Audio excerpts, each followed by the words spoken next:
디펙초포라는 의도를 갖는 것이 중요하다고 합니다. 저는 올해 초부터 하나의 의도를 품고 있었거든요.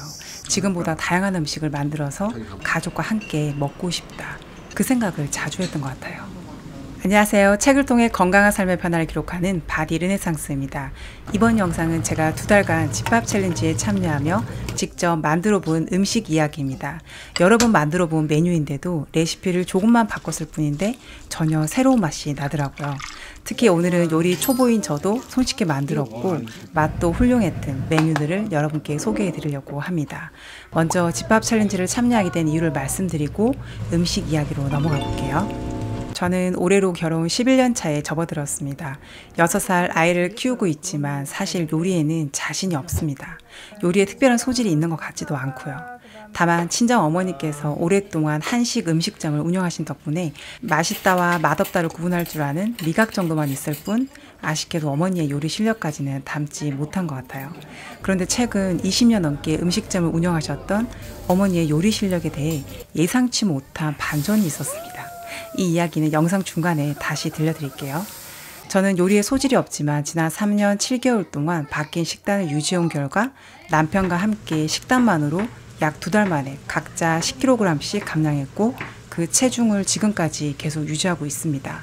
살이 빠지는 음식을 만든다는 것은 꼭 요리 실력이 뛰어나야만 가능한 게 아니었어요. 오히려 요리에 능숙하지 않다 보니 단순한 레시피, 특히 육류 위주의 식사가 잘 맞았던 것 같습니다. 고기는 소금과 후추만 뿌려 구우면 간단하고도 맛있게 먹을 수 있으니까요. 하지만 3년 넘게 이런 방식으로 식사를 하다 보니 식단의 다양성에 대해 생각하게 됐습니다. 전문가들 역시 다양한 식단의 중요성을 강조했고 특히 6살 아들을 위해서라도 다시 예전처럼 여러 한식 반찬을 만들어야 하나 고민이 많았거든요.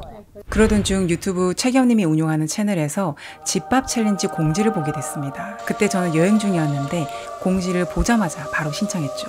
마침 그 시기에 디펙초포라의 책 바라는 대로 이루어진다를 읽고 있었는데 이 집밥 챌린지가 제 삶에 정확히 들어맞는 느낌이었거든요. 디펙초포라는 의도를 갖는 것의 중요성을 이야기해 줍니다. 삶에서 우연의 일치가 일어날 때 우리는 많은 동시성을 경험하게 된다고 해요. 쉽게 말해 동시성은 내가 뭔가를 하려고 할 때 누군가가 나를 돕고 있다는 생각이 들 정도로 나에게 유리한 환경들이 펼쳐지는 것이라고 생각하면 쉬운데요. 그리고 이 동시성은 지금 내가 하고 있는 일이 올바른 방향으로 가고 있다는 신호라고 했습니다. 이 내용은 제가 올 초 유튜브 책추남님의 주말 온라인 북코칭에서 질문하고 들었던 답변과도 같은 맥락이었습니다.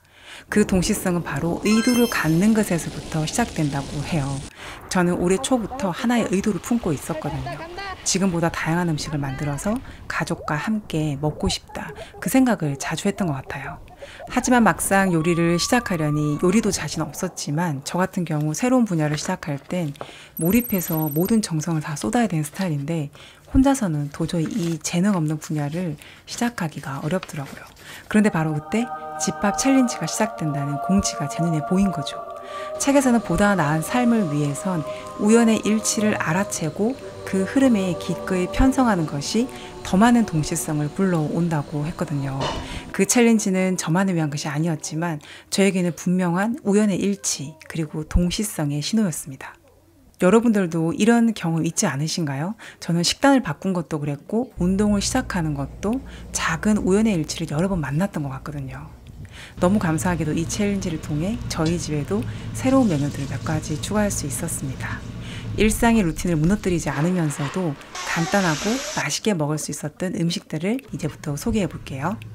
첫 번째 메뉴는 미역국입니다. 집밥 챌린지의 공식 교과서인 에리님 레시피를 참고해 만들면서 두태기름이라는 것을 처음 사용해 봤습니다. 소기름이 들어가니 미역국만 먹어도 든든한 느낌이 들어서 저처럼 쌀밥을 자주 먹지 않는 분들에게도 정말 훌륭한 한 끼 식사가 될 수 있을 것 같아요. 보통 미역국은 소고기를 미역과 함께 볶다가 육수나 물을 넣어 끓이는 단순한 방식이잖아요. 그런데 에리님 레시피는 미역국인데도 다시마 국물을 따로 우려내고 고기 육수도 따로 한 번 더 끓인 뒤에 나중에 합치는 것이 좀 색다른 방법이었습니다. 참고로 제 아들이 아기 때는 잘 먹다 언제부턴가 제가 끓인 미역국을 잘 안 먹게 되었는데 이번 미역국은 정말 맛있다고 하더라고요. 두 번째 메뉴는 돼지고기 수육입니다. 평소 팥으로 자주 해먹는 메뉴인데요. 에리님 레시피에는 사과를 넣어 고기를 조리는 형태였습니다. 그리고 고기를 적당한 크기로 잘라서 새우 젓갈에 버무려 조금 방치하는 것이 좀 특이했는데요. 편리하게 파스타를 해보려다 큰맘 먹고 냄비하게 되었는데 사과 하나로 수육이 정말 별미가 되더라고요. 간이 잘 배이게 하기 위해 요리 중간중간 고기를 뒤집어주며 익혀야 해서 주방을 떠나긴 힘들었지만 그 사과의 단맛이 고기에 스며들고 새우젓의 짠맛도 함께 느낄 수 있어서 일반 수육보다 훨씬 맛있었습니다. 손님상으로 내기에 근사한 메뉴 같아요. 좀 전에 제가 저희 어머니의 요리 실력에 반전이 있다고 말씀드렸죠. 이번에 제가 수육을 완성했는데 제가 만들고도 감동, 진짜 희열이 올라오더라고요. 그 순간 친정엄마 생각이 났습니다. 저희 어머니는 20년 넘게 매일 다른 반찬을 해내고 갈비탕이든 콩나물국밥이든 어떤 전골 요리도 척척 만들어내셨던 분이었거든요. 근데 알고 보니 이 모든 요리 실력은 가게를 처음 오픈하실 때 서울의 63빌딩에서 요리를 하셨던 요리사분을 모셔와 처음부터 하나하나 배워가며 반복된 연습으로 익히신 거였습니다.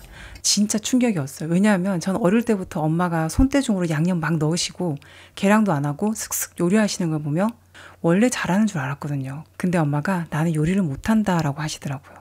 가만히 생각해보니 저희 집은 명절에 잡채를 해먹지 않았습니다.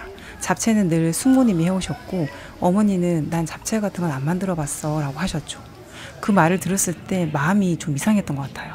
요리에 소질이 없던 분이 자식들을 키우기 위해 하나하나 처음부터 배우고 매일같이 해내셨던 거잖아요. 얼마나 많은 노력이 있었을까 고맙고 미안한 마음이 들었습니다. 엄마의 요리 실력을 닮고 싶어도 그건 닮을 수 없는 거였습니다. 이젠 저도 저만의 방식으로 가족을 만족시킬 수 있는 요리를 하나씩 늘려가 보려고 합니다. 세 번째 메뉴는 챌린지를 하며 알게 된 메뉴 중 가장 많이 해먹는 메뉴 같아요. 거의 매일 냉장고에 있는데요. 바로 감동란입니다. 처음에 소금에 절이는 달걀이 맛있으면 얼마나 맛있을까 하고 기대하지 않았거든요. 근데 이 감동란을 알게 된 이후로 밥솥으로 구운 맥반석 달걀을 만들지 않고 있습니다. 달걀 까기만 약간 번거로울 뿐이고 그 외에는 아주 쉽습니다. 뜨거운 물로 소독된 용기에 물 1리터와 소금 20에서 30g을 넣고 거기에 깐 달걀을 넣어 냉장고에 보관하면 끝입니다. 제 경험상 3일 정도가 지났을 때부터 아주 맛있는 감동란을 맛볼 수 있었습니다. 그리고 감동란과 함께 먹으면 한 끼 식사로도 든든한 재료가 있는데요. 바로 아보카도입니다. 채겸님이 챌린지 중 알려주신 팁 덕분에 저도 자주 해먹고 있습니다. 소금에 절인 감동란과 잘 숙성된 아보카도를 슬라이스해서 올리브오일과 소금을 살짝 뿌려 함께 먹는 건데요. 단 이 메뉴를 잘 먹기 위해서는 아보카도를 한꺼번에 많이 사는 건 비추입니다. 왜냐하면 한꺼번에 같이 익어버리니까요.